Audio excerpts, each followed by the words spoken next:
Kalau kau selalu rasa pening waktu pagi, jantung berdebar bila bangun tidur, emosi tak menentu, marah benda kecil pun rasa besar, itu tanda tekanan darah kau dah tak stabil.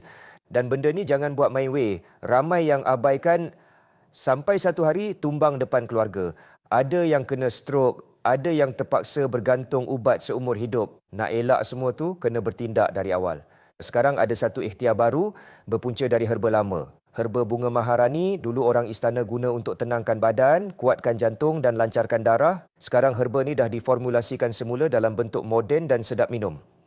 Jus Ratu Pari, minum satu sachet pagi, satu sachet malam, bantu stabilkan tekanan darah tinggi, redakan rasa berdebar dan jantung laju, hilangkan pening dan migrain, tidur jadi lebih lena, badan pun kurang lesu, emosi pun makin tenang, tak mudah melenting, tak perlu bancuh, tak pahit, tak melecehkan. Setiap pouch ada 15 sachet dah boleh bawa ke mana-mana. Ramai dah cuba, ramai dah rasa perubahan. Hari ini kami buka promosi terhad untuk 50 orang terawal sahaja. Diskaun 35%. Penghantaran percuma seluruh Malaysia. Barang sampai baru bayar COD. Jangan tunggu sampai badan rebah baru nak cari ikhtiar. Tekan beg kuning kat bawah sekarang. Dapatkan jus Ratu Pari, ikhtiar dari herba turun-temurun, kini dalam bentuk moden. Tenang emosi, stabilkan tekanan, hidup rasa lebih lega.